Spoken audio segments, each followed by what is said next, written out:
룻기 2장 17절부터 23절까지 한번 읽도록 하겠습니다. 룻기 2장 17절부터 23절입니다.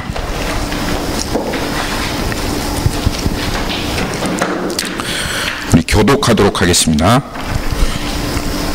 룻이 밭에서 저녁까지 줍고 그 주운 것을 떠니 보리가 한 에바쯤 되는지라.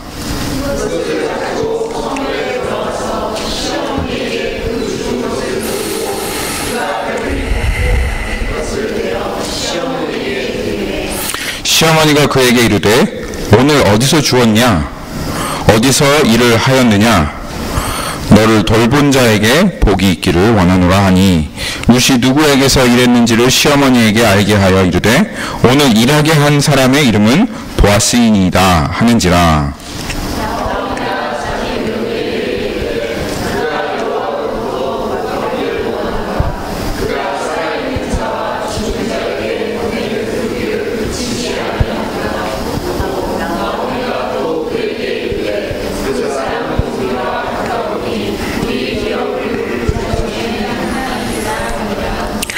모압 여인 룻이 이르되 그가 내게 또 이르기를 내 추수를 다 마치기까지 너는 내 소년들에게 가까이 있으라 하더이다 하니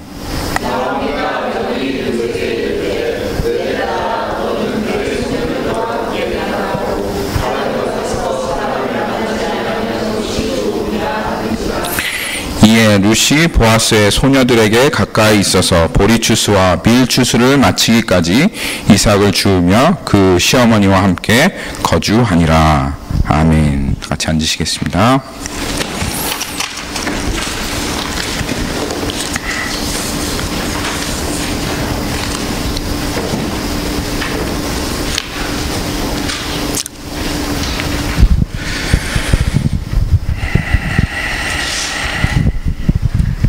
지난주가 추석이었죠? 추석. 예, 추석 잘 보내셨어요? 집에도 전화 좀 하시고 그러셨어요? 예. 전화를 하셨으면 한 가지 한국에 큰 소식이 있다는 걸 아실 텐데 추석이기도 하지만 또 무슨 일이 있었죠? 한국에? 예, 다들 아시네요. 예. 한국에 큰 뉴스거리가 되었던 것이 경주에서 난 지진이었습니다. 5.8 정도 되는 그 지진이었다고 제가 들었어요. 인명 피해는 없었지만 이제 저희가 나라가 한국이 지진이 그렇게 나는 나라가 아니잖아요. 그래서 대비가 되지 않은 터라서 아주 사람들이 이제 크게 놀랐던 것 같습니다. 혹시 여기 그 경주 지역에 가족 있으신 분은 없으시죠? 네, 저희 교회는 없네요. 다행입니다. 근데 그 지진을 경험하셨던 그 사람들이 이렇게 얘기를 하는 것을 제가 뉴스 기사를 읽었습니다. 아, 세상이 그 5.8 정도 강도의 지진에 세상이 뒤집히는 줄 알았답니다. 그리고 야, 이거 세상이 끝나는 게 아닌가. 뭐 지진 속에 있으니까 우리는 경험을 안 해보셨죠? 혹시 지진 속에 있어 보신 적 있으세요? 없으시죠? 있어요? 아, 그래요? 어느 정도? 침대가 흔들릴 정도로? 그러면 한 5.8, 9 이렇게 되겠네요. 한 6 정도. 한 6 정도 넘어가면 건물이 무너진다고 그러더라고요. 예. 근데 뭐 한국 5.8 정도 왔는데도 보니까 건물에 뭐 금이 가고 뭐 정말로 그 지진 가운데 있는 사람들은 세상이 무너진다고 생각이 들 정도로 하여튼 정말 두려운 게 지진인데요. 그런데 여러분 지난 100년 동안에 그 세계에 일어나는 지진의 횟수가 예수님 오시고 2000년, 그러니까 1900년이죠. 1900년 동안 일어났던 지진 횟수보다 훨씬 더 많은 것을 여러분 아십니까? 통계적으로 그렇답니다. 1900년 동안 일어났던 지진보다 지난 100년 동안 일어났던 지진의 횟수가 더 많대요. 그리고 시간이 가면 갈수록 이상하게도 그 지진이 일어나는 빈도수가 점점 잦아지고 있다고 그럽니다. 마치 이제 임신을 해보신 분은 알겠지만 마치 임신한 여자가 출산의 시기가 가까워지면 그 진통이 잦아지는 것과 같이 그렇게 그런 현상이 지금 지구에 일어나고 있다고 합니다. 예수님께서 예수님이 오실 때가 가까웠다. 예수님 오실 징조가 있다라고 말씀을 마태복음에서 하셨는데 그 중 하나가 처처에 지진이 있다는 것입니다. 그리고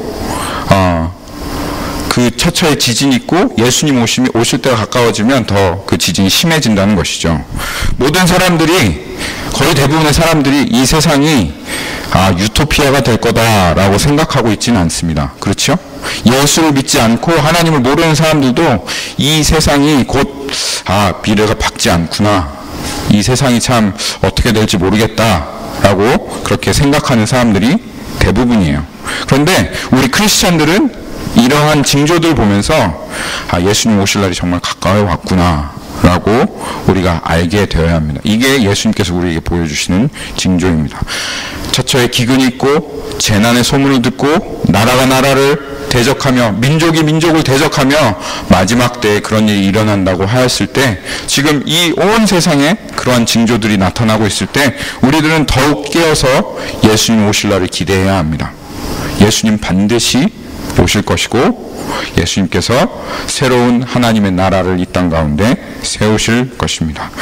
예수님께서 말씀하셨습니다. 깨어 있어라, 기다려라, 내가 반드시 오리라. 예수님께서 말씀하셨습니다. 그 뉴스를 보면서 여러분들에게 짤막하게 이 말씀을 좀 나누어야겠다 생각을 했습니다. 그러면 이제 오늘 말씀 한번 살펴보시죠. 자, 아까 읽었던 룻기 2장 17절에서 23절 말씀입니다. 룻기. 우리 계속 룻기를 살펴보았죠? 우리가 천천히 나가고 있습니다. 이 줄거리에 대해서 이해를 못하실 분이 없다고 생각해요. 그렇죠? 자, 다들 아시죠? 오늘 말씀은 하나님께서 이 룻기를 통해서 구체적으로 하나님의 계획을 드러내시는 그런 말씀입니다. 오늘 하나님께서 이 룻기를 통해서 어떻게 그 구체적으로 하나님의 계획을 드러내시는지 한번 살펴봅시다. 자, 17절 말씀 한번 볼게요. 한번 17절 말씀 보십시다. 룻이 밭에서 저녁까지 죽고 그 죽은 것을 떠니 보리가 한 에바쯤 되는지라. 우연히 보아스의 밭에 이른 룻은 오늘 말씀을 보니까 하루 동안 보리 한 에바를 주셨습니다. 한 에바가 어느 정도 되는지 제가 한번 찾아봤어요. 한 에바는 22리터입니다. 22리터의 양이에요. 그러니까 킬로그램으로 하면 한 10kg 정도 됩니다. 여러분 한번 잠깐 퍼즈 하시고 한번 생각을 해보세요. 이삭을 줍는 겁니다. 이삭을 땅바닥에서 하나하나 줍는 거예요. 그 하나하나를 주어서 한 10kg를 주었다고 생각해 보세요. 눈알이 빠질 겁니다. 눈알이 땅바닥에서 그거 하나하나 찾아야 되기 때문에. 그렇죠?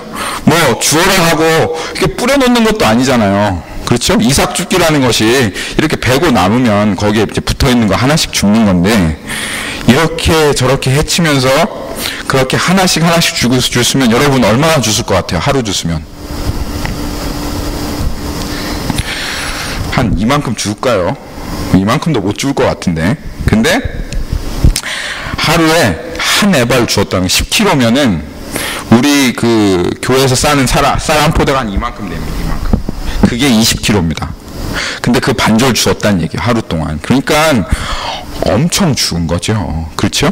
기적이 일어났습니다. 기적이 일어났어요.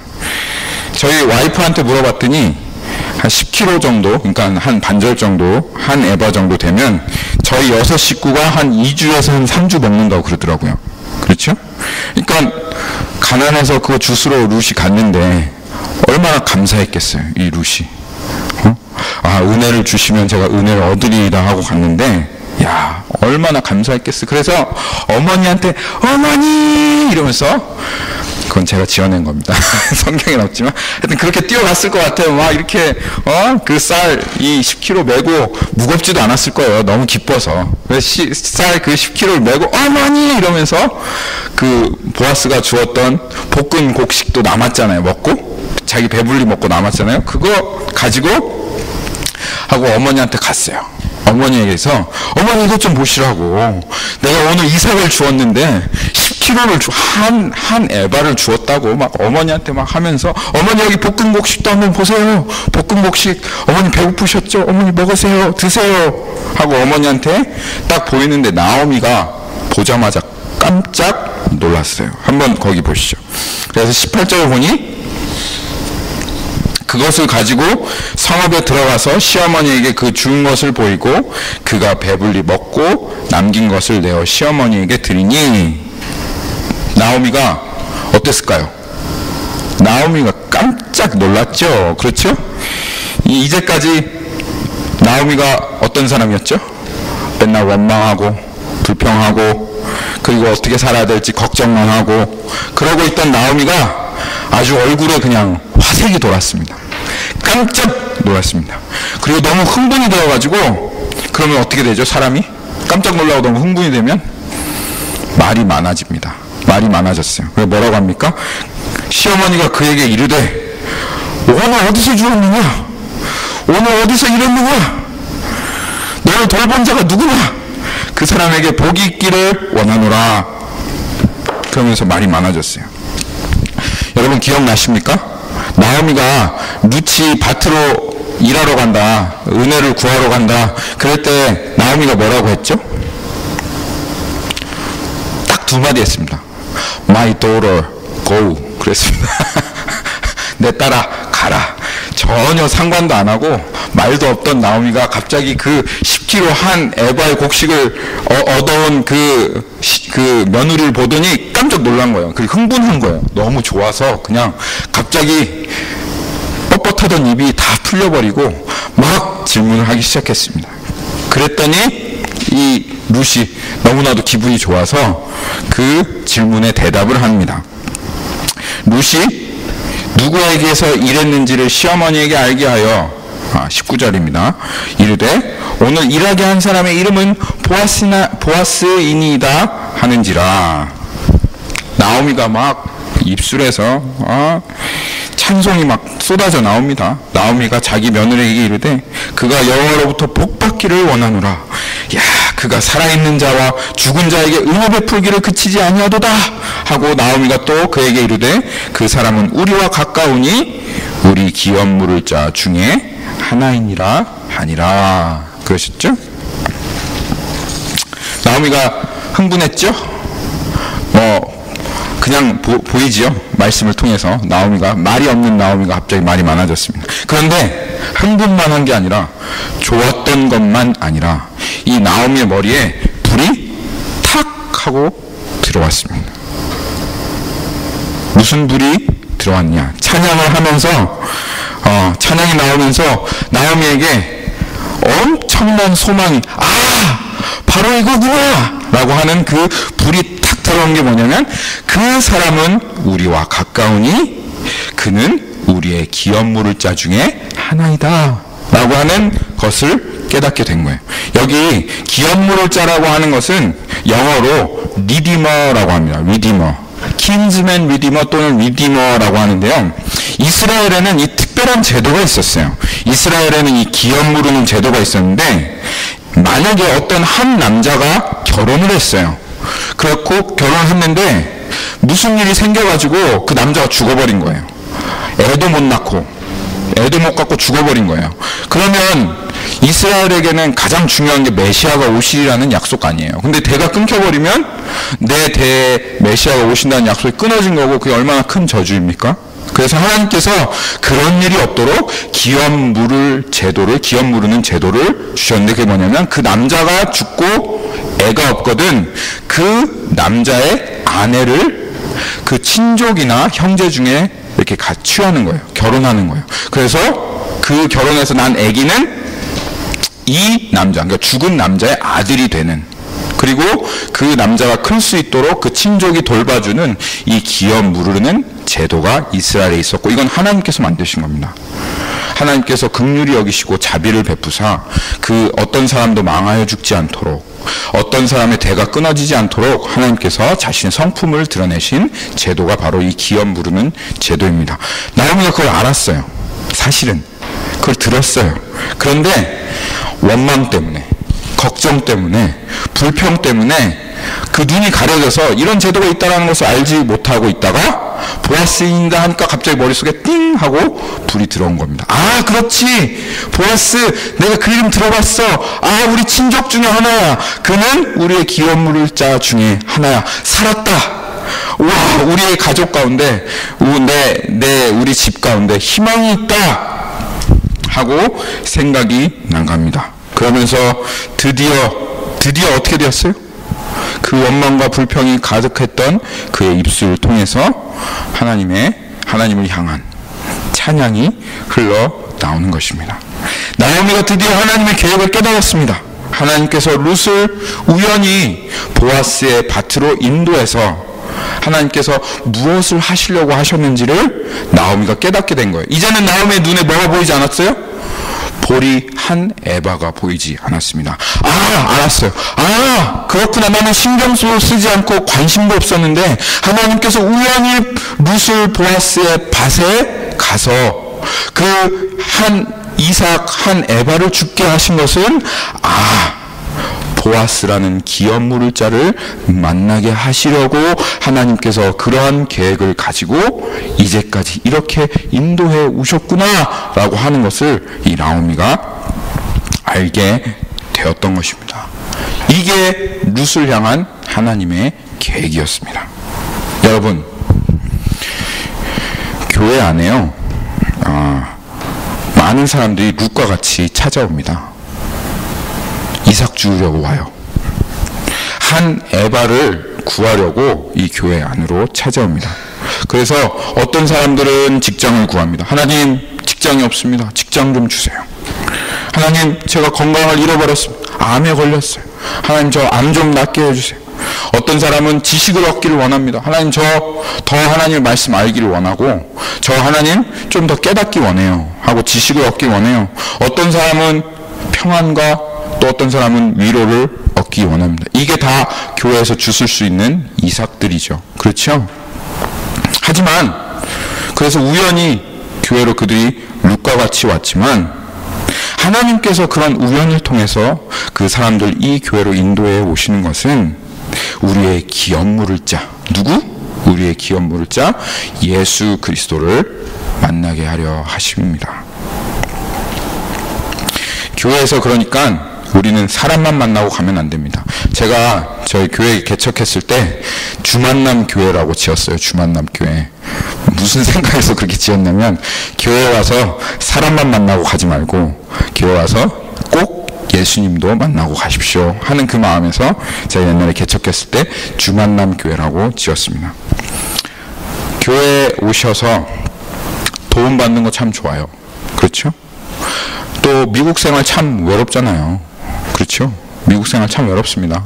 한국 사람들 모여있는데 교회밖에 없으니 그래서 와서 교회에서 외로움 달래고 그런 것도 참 좋습니다. 그런데 여러분, 우리가 교회에 왔으면 도움도 받고 기도도 하고 하나님께 응답도 받고 직장도 없지만 사람도 만나지만 그리고 외로움도 달래지만 위로도 얻지만 그것만 얻고 가시지 마시고 예수 그리스도도, 우리의 기업 물을 자 되신 예수 그리스도도 꼭 만나고 가시는 우리들이 되어야 되겠습니다.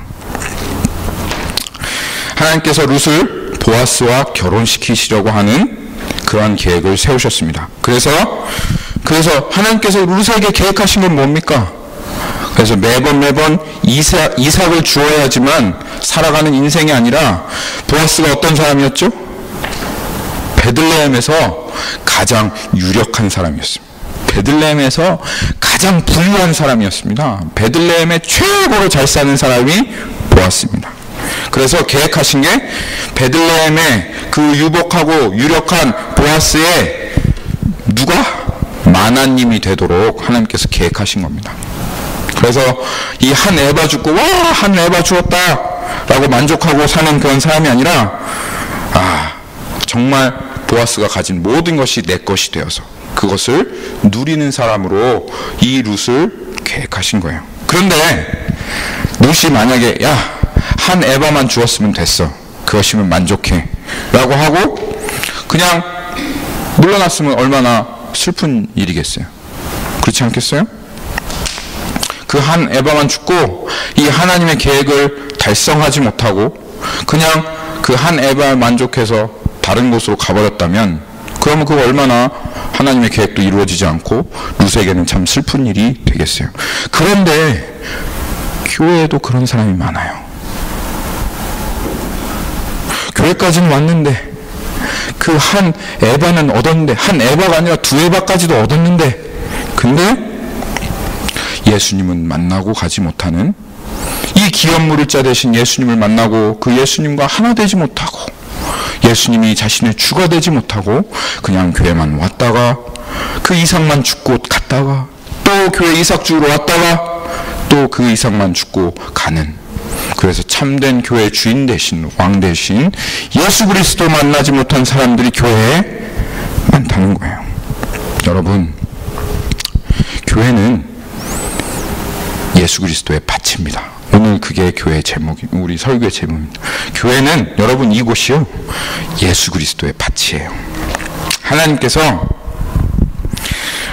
사람들을 부르십니다. 우연히 이 밭으로 오게 하십니다. 룻과 같이. 그래서 사람들이 이삭을 죽게 하십니다. 그렇지만 주님이 계획하신 건 무엇이다? 예수 그리스도를 만나는 것입니다. 여러분 처음에 다 그렇게 오셨잖아요. 그렇죠? 처음에는 다 이삭 주우러 오셨죠? 처음부터 예수님 만나러 오신 분 계세요? 다 우연히 오시잖아요. 그렇잖아요.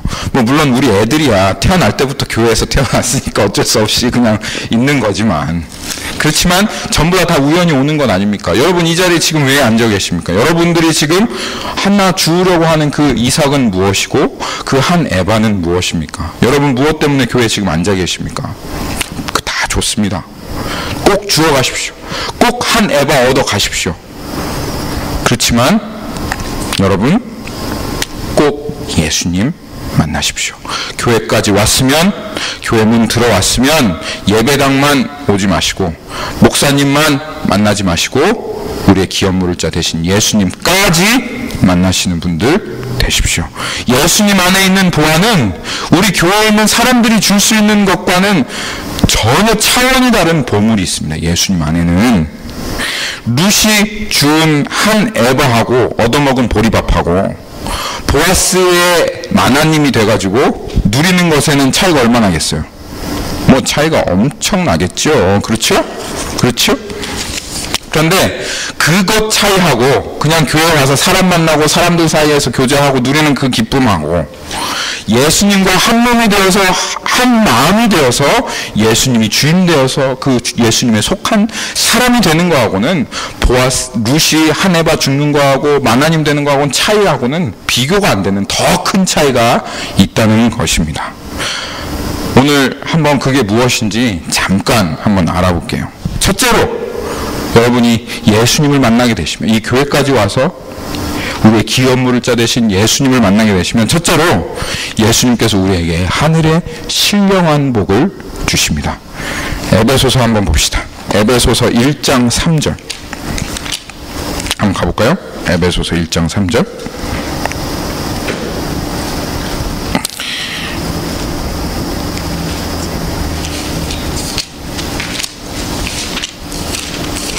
찾으셨어요? 1장 3절에 이 에베소서는 어떤 서신이라고 하냐면, 이 에베소서는 옥중 서신이라고 합니다.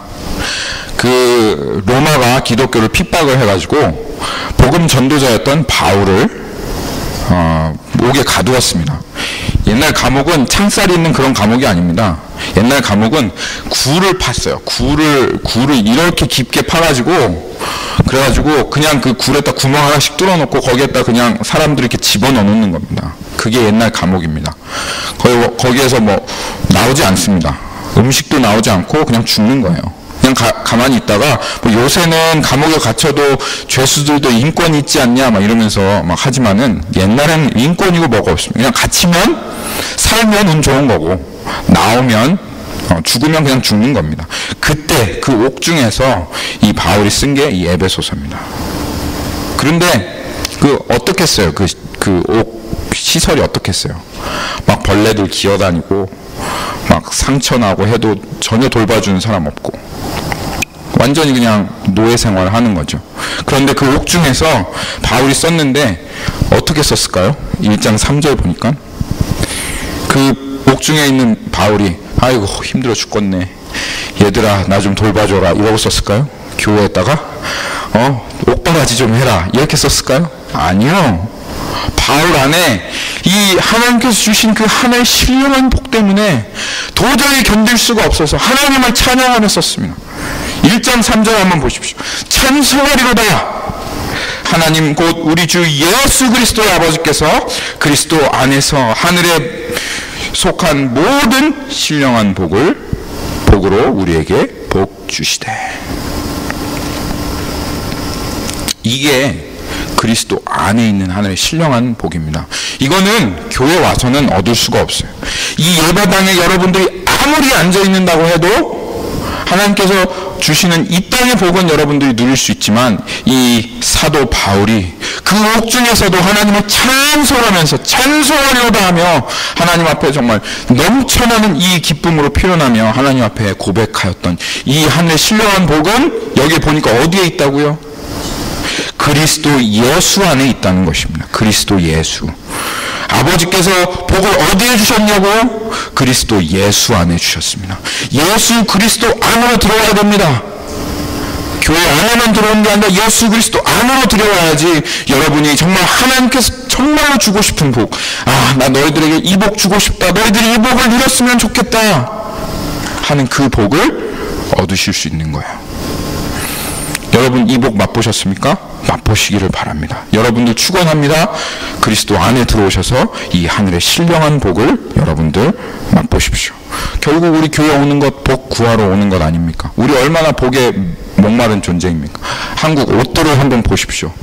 한국 사람들이 얼마나 복을 좋아하는지, 복자가 눈에 안 보이면 큰일 날 정도로 복자를 새겨놨습니다. 한복 다 복입니다. 다 그냥 복자를 다 새겨놨죠. 젓가락을 들어도 거기 복자를 새겨놨습니다. 복받기를 얼마나 원하면. 근데 하나님께서 이 하늘에 넘치는 신령한 복을 예수 그리스도 안에 하나님께서 감춰주셨다는 말입니다. 그러니까 주님께로 오십시오. 이 복이 전부 다 여러분들의 것입니다. 두 번째, 우리 빌립보서 한번 보시죠. 빌립보서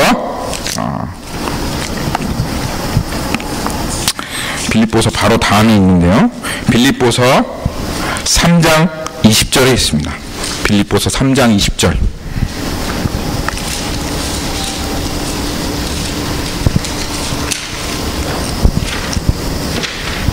제가 읽어보겠습니다.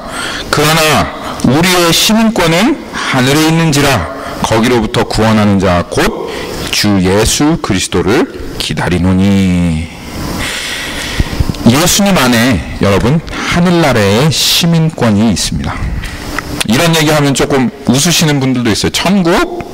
천국이 어디 있어요 하면서 웃으시는 분들이 있는데요. 나중에 한번 두고 보자고요. 웃으시는 분들 누가 맞는지 한번 두고 보십시다. 예? 이 땅에 하나님의 나라가 반드시 임하고 하늘나라 시민권이 없는 사람들은 다 추방당할 것입니다. 그리고 제가 두고 보자고 했죠.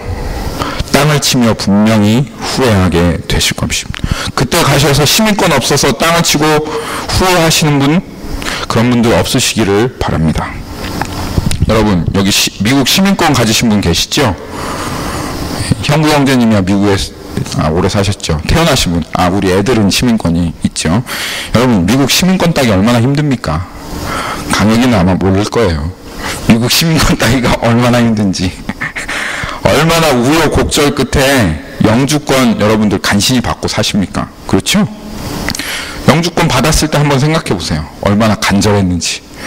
영주권 때문에 막 10년 동안 기대하시는 분도 있고, 그것만 얻으면 모든 게 만사가 형통할 텐데 그렇게 생각하시면서 새벽 기도 나오셔서 영주권 얻을 때까지 기도하시고, 그런 분들도 참 많아요. 얼마나 그 영주권 얻는 거 스트레스예요. 다 경험하셨죠? 근데 여러분 하나님 나라도 실제고 하나님 나라도 진짜입니다. 하나님께서 이 썩을 대로 썩어버린 이 세상, 한국 뉴스 기사 한번 읽어보세요. 얼마나 썩었는지. 미국도 마찬가지입니다. 도저히 눈을 뜨고 볼 수가 없습니다. 세금을 내는 게 아까워서 세금을 낼 수가 없어요. 한 자리 잡으면은 자기 이익부터 챙기려고 하는 이 정치인들, 부패한 이 탐관 오리들, 이 탐욕이 가득한 세상을 하나님께서 허물으실 그날이 반드시 올 거예요. 그리고 하나님께서 하나님의 의로, 공평과 정의로 부정부패가 없는, 하나님께서 왕이 되셔서 그 하나님의 능력으로 이 땅을 통치하시고 다스리시는 그 새로운 세상, 새로운 나라가 반드시 올 것입니다. 하나님께서 그런 나라를 세우실 것입니다. 그렇기에 너무나도 좋고 행복하고 살기 좋은 그 나라가 반드시 세워질 텐데, 근데 그날에 많은 사람들이 이 하나님 나라의 시민권을 구하는데 구하여도 얻지 못한 사람들이 아주 많다는 거예요. 마태복음 한번 보시죠. 마태복음.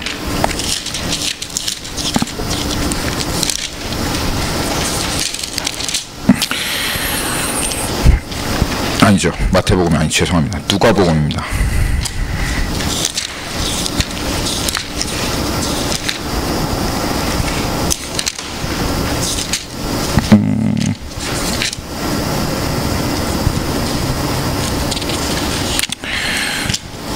누가복음 13장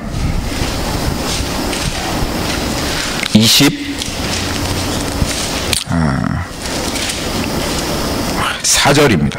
누가복음 13장 24절. 거기에 보시면 예수님께서 이렇게 말씀하십니다. 좁은 문으로 들어가기를 힘쓰라. 내가 너희에게 이르노니 들어가기를 구하여도 못하는 자가 많으리라. 뭐라고요? 아무나 다 들어가는 거 아닙니다. 좁은 문으로 들어가기 힘쓰라. 어떤 사람은 구하여도 들어갈 수가 없습니다. 야, 그냥 천국 구하기만 하면 다 들어가지, 그렇게 생각하시죠? 그렇지 않아요. 예수님 분명히 말씀하셨습니다. 구하여도 들어갈 자가, 구하여도 들어가지 못할 자가 많을 거라고 그렇게 얘기했습니다. 우리가 미국 시민권 따고 영주권 따기도 이렇게 간절히 구하고 바라야 했는데, 그래서 미국에서 30년 더 삽니까? 30년 좀 더 살 수도 있겠죠. 한 50년, 60년 살기 위해서 그렇게 미국 시민권 구하고 바라였는데, 천국은 영원한 나라 아닙니까? 영원한 나라의 시민권, 여러분, 우리에게 얼마나 큰 가치가 됩니까? 우리가 비교할 수 없이 바라고 구해야 할 것, 하늘나라 시민권 아니겠습니까? 여러분, 비자 받으셨죠? 영주권 받으셨죠? 또 시민권 받으신 분 계시죠? 잘하셨습니다. 그치만 거기에서 그치지 마시고 천국 시민권까지 여러분 얻으십시오. 오늘 말씀대로 이 천국 시민권 그리스도 안에 있습니다. 교회 온다고 천국 시민권 따는 거 아닙니다. 그리스도 안으로 들어가셔야 합니다. 그리스도 만나야지 천국 시민권 얻을 수 있습니다. 우리의 기업무릇자 되신 예수 만나는 것이 하나님께서 여러분들 이 교회로 부르신 것입니다. 이거 얻으면 얼마나 좋아요. 준석연대가 한국 가지 못한다고 고민하다가, 야, 비자 있으면 한국 갈 수 있어. F1 비자 있으면 한국 갈 수 있어. 그랬더니 막 엄청 좋아하더라고요. 막 좋아하더라고요. 야, 한국만 가도 저렇게 좋아하는데 천국 간다면 얼마나 좋아하겠냐. 그렇게 얘기했어요. 그랬더니 맞네요. 그러더라고요. 맞죠? 그렇죠?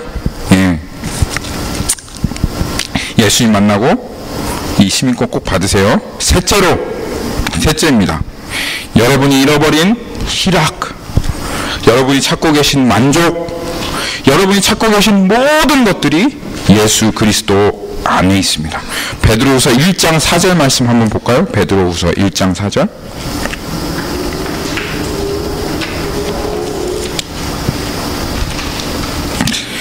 베드로후서 1장 4절입니다. 3절 4절 한번 제가 읽어볼게요. 그 신기한 능력으로 생명과 경건에 속한 모든 것을 우리에게 주셨으니 이는 자기의 영광과 덕으로 우리를 부르신 이를 알므로 말미암음이라. 이로써 그 보배롭고 지극히 큰 약속을 우리에게 주사 이 약속으로 말미암아 너희가 정욕 때문에 세상에서 썩어질 것을 피하여 신성한 성품에 참여하는 자가 되게 하려 하셨느니라. 베드로 1장 4절을 보면, 베드로 후서 1장 4절을 보면 여러분을 부르신 이유가 하나님 안에 그 신성한 성품에 참여하게 하시려고 하셨다는 겁니다. 신성한 성품, divine nature, 또는 영어로는 거기에 뭐라고 써있죠? 봅시다 한번. divine nature라고 써있네요. 신성한 성품, 하나님의 신의 성품에 참여하게 하려고 하나님께서 그렇게 하셨다는 것입니다. 이게 얼마나 놀라운 약속인지 모릅니다, 여러분. 아마 여러분이 이 말의 뜻이 실제로 여러분에게 다가온다면 이거는 진짜 기절할 일이에요. 왜냐하면 이건 엄청난 약속이기 때문에. 이 약속이 어떤 약속인지 한번 제가 말씀을 드려볼게요. 여러분, 잠시 눈을 감고 하나님 세상 창조하기 전에 한번 생각을 한번 해보세요. 세상 창조하기 전에 하나님 세 분만 계셨을 때, 삼위일체 성부, 성자, 성령 하나님 그 세 분만 계셨을 때를 한번 상상해 보십시오. 시간도 없습니다.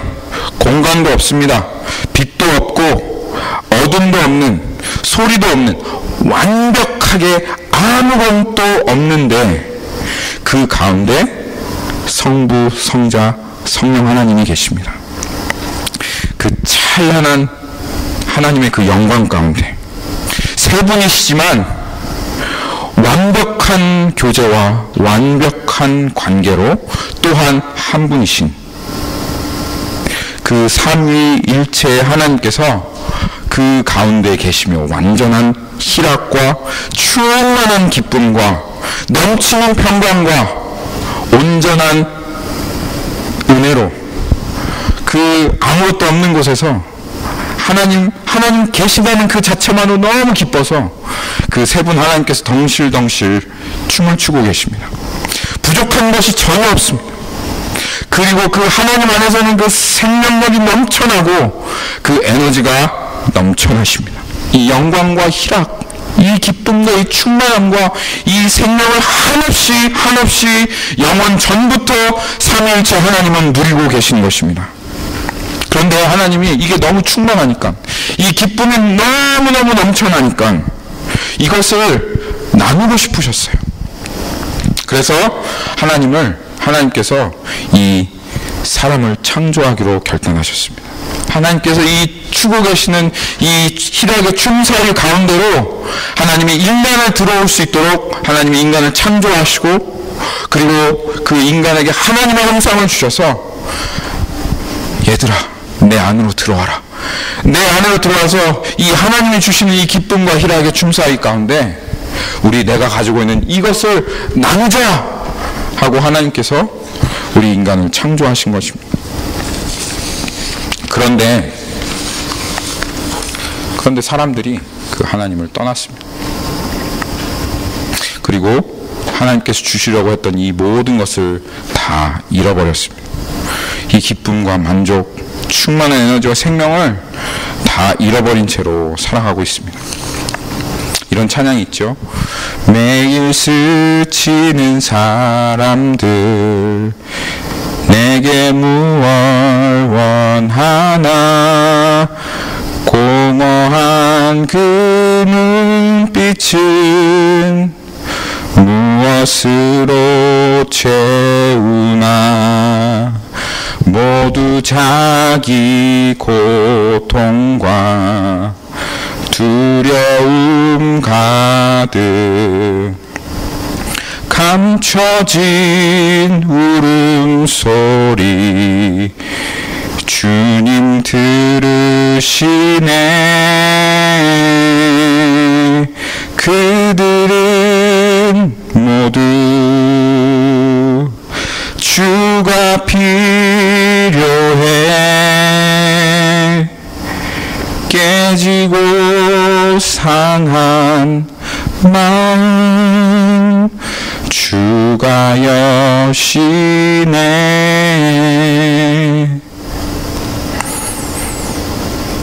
다 이러한 모습으로 우리가 살아가고 있습니다.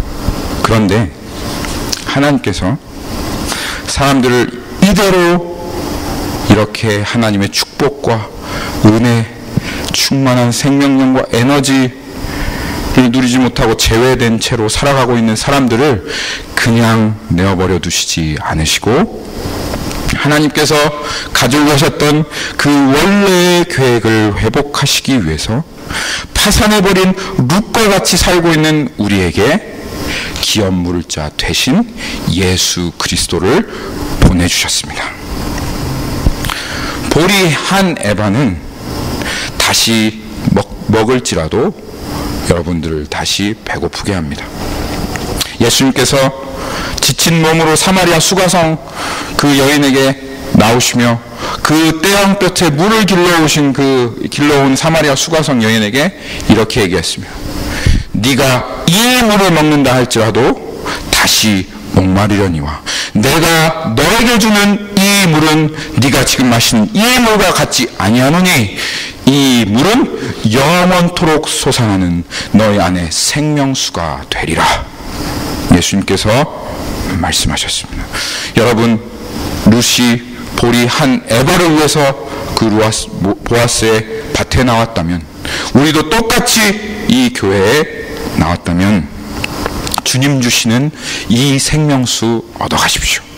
주님 만나셔서 주님 안에 있는 이 생명수 꼭 얻어가십시오. 주님을 만나야 합니다. 주님과 한몸되어야 합니다. 주님 안으로 들어가야지 하나님 안에 있는 오늘 아까 베드로후서에서 살펴보았던 하나님의 신기한 능력, 생명과 희락, 충만함, 은혜가 넘침을 여러분 경험할 수 있습니다. 기업물을 보아스 대신 예수 그리스도 꼭 만나십시오. 교회에 우연히 여러분들 이 자리에 앉아있다 할지라도, 그것 생각 안 하고 왔을지라도 그것이 바로 여러분에게 향하신 하나님의 계획입니다. 우연히 오셨으면 오늘 여러분 나오미와 같이 머릿속에 반짝하고 전구가 딱 켜지면서 예수님 만나러 왔구나. 내가 이 자리에 있는 것 우연히 온 게 아니구나. 예수님 만나러 왔구나 하고 계획하십시오. 여러분, 그리고 우리 교회 그 기업물을 자 대신 예수 그리스도 만나신 그 보아스 만난 여러분들께 당부 말씀 드리고 싶습니다. 여러분, 우리 교회는 어떤 교회입니까? 예수 그리스도의 밭입니다. 이 교회는 예수 그리스도의 밭이에요. 그러면 우리가 보아스 같이 되어야 되지 않겠어요? 그렇죠? 사람에 관심 있고 은혜를 베풀 줄 알고 오는 사람이 하나님의 인도하심에 우연히 찾아왔다 할지라도 하나님의 인도하심 때문에 왔고, 그래서 그 사람들을 붙잡아 줄 수 있는, 보아스와 같이 말할 수 있는, 다른 밭으로 가지 마라, 이 밭에 있어라, 우리 곁에 있어라 말하며 하나님의 이름으로 그 사람들을 대할 수 있고, 기꺼이 그 사람들을 밥 먹는 자리로 초청해서 친밀함으로 은혜를 나눌 수 있는 그런 교회가 되어야 되지 않겠어요? 맞죠? 그게 바로 교회, 예수 그리스도의 밭된 교회입니다. 그래서 오는 사람들에게 한 에바씩 척척 안겨줄 수 있어야 돼요. 그 사람들이 그 이삭 주우러 왔으면 우리는 알죠. 저 사람 이삭 주우러 왔지만 예수님 불러서 예수님 계획 때문에 왔구나. 그렇지만 그 사람들에게 이삭을 척척 안겨줄 수 있는 교회 되었으면 좋겠습니다. 그래서 그 사람들이 이삭을 얻고 가도 기쁘고, 그래서 하지만 결국 그 사람들이 예수님을 만나게 되면, 그것으로 인해 하나님의 뜻이 이루어지게 되면 더 기쁜 교회, 그 교회가 우리 교회 되었으면 좋겠습니다. 어떻게 할 수 있을까요? 어떻게 오는 사람마다 한 에바를 10kg 되는 한 에바를 척척 안겨줄 수가 있어요? 그거 사실 쉽지 않은데, 근데 우리는 그런 교회가 되어야 됩니다. 어떻게 하면 그럴 수 있을까요? 여러분의 기업물은 대신 기업물을 자 대신 예수 그리스도를 더 여러분들이 누려야 합니다. 이 교회가 더 그 하나님 안에 있는 그 축복, 하나님 안에 영생토록 솟아나고 찬송하리로다 그 하나님께서 주신 그 신령한 복, 그 천국의 그 시민권, 그리고 이 삼위일체 안에 있는 하나님의 희락과 기쁨, 그 충만한 에너지를 여러분들이 더 누리지 않는다면, 그렇다면 우리는 보아스와 같은 교회가 되어질 수 없습니다. 여러분 더 누리십시오. 하나님 안에서 이 기쁨을 더 누리십시오. 그 삶 가운데 이 주님께서 주시는 그 은혜와 희락을 충만하게 누리십시오. 여러분 아무리 쥐어짜내도 우리 가운데는 뭐 짜낼 수 있는 게 없어요. 여러분 자꾸 짜내지 마시고 하나님께 받은 것 사람들에게 나눠주시는 그런 성도들이 되어지기를 바랍니다. 우리는 사람들 앞에서는 보았습니다. 그렇죠? 사람들 앞에서는 보았습니다. 하지만 하나님 앞에서는 언제나 우리는 루시입니다. 은혜 없이는 하루도 살 수 없는 사람. 그것이 우리가 하나님 앞에 서야 할 모습인 것입니다. 조금 이거 준비하면서 맞는 멘트인가 싶었습니다. 남편의 사랑이 없이 아내가 하루도 살 수가 없지요. 그렇죠? 남편의 사랑이 없이 아내가 하루도 살 수 없듯이 그리스도인은 예수님의 사랑 없이는 하루도 살 수 없는 게 그리스도인입니다. 여러분, 더 친밀함을 구하시고 이 그리스도 안에 있는 축복을 더 누린다면 여러분은 다른 사람에게 한 해바뿐만 아니라 두 해바도 안겨줄 수 있는 풍성하고 넉넉하고 풍족한 그런 인생 되어질 것입니다. 그리고 그 교회에 있는 한 사람 한 사람이 그러한 사람이 되어지면 그 교회는 정말 풍족하고 넉넉한 교회가 되어질 것입니다.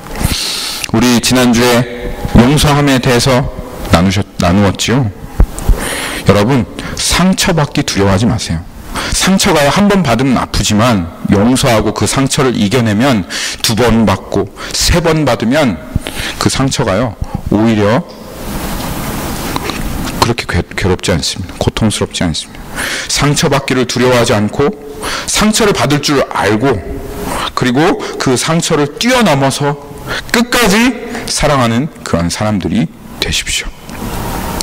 그 가운데 여러분이 와 이게 정말 진정한 친밀함이구나. 너 상처 주려면 줘라. 내 사랑 안 알아주려면 알아주지 말아라. 그렇지만 나는 너를 끝까지 사랑할 거야. 나는 끝까지 두드릴 거야. 나는 너 포기하지 않아. 왜 그런 줄 알아? 예수 그리스도, 나의 왕 되신 예수 그리스도께서 나 끝까지 포기하지 않았거든. 내가 네 마음, 네가 알아주든 몰라주든 내 마음을 알아줄 때까지 나는 너 끝까지 사랑할 거야 하는 교회가 되면, 그러면 이 가운데 정말 기업물을 짜 대신 예수 그리스도 만나는 사람들이 충만하게 넘쳐나는 그런 교회가 될 것입니다. 왜 우리가 그렇게 할 수 있습니까? 예수 그리스도께서 그렇게 하셨기 때문에 그렇습니다. 가시가 삐죽삐죽 솟아있는 우리 이 한 사람 한 사람 예수님께서 우리를 껴안으셨습니다. 피가 흘릴 줄 알면서도 예수님 피 흘리시며 그 우리들을 껴안으셨기 때문에 우리도 피 흘릴 줄 알지만 상처 받을 줄 알지만 그 사람한테 다가갈 수 있는 것입니다. 그래서 그 사람이 날 찔르거든 그래도 내가 사랑한다 말할 수 있는 그런 사람들이 바로 예수 그리스도 만난 사람들 아니겠습니까? 주님께서 우리에게 그렇게 하셨으니 우리도 그렇게 하는 것이 마땅합니다. 우리 그런 교회 되어서 사람들이 이 축복 누릴 수 있도록 통로가 되어지는 그런 교회 되었으면 좋겠습니다.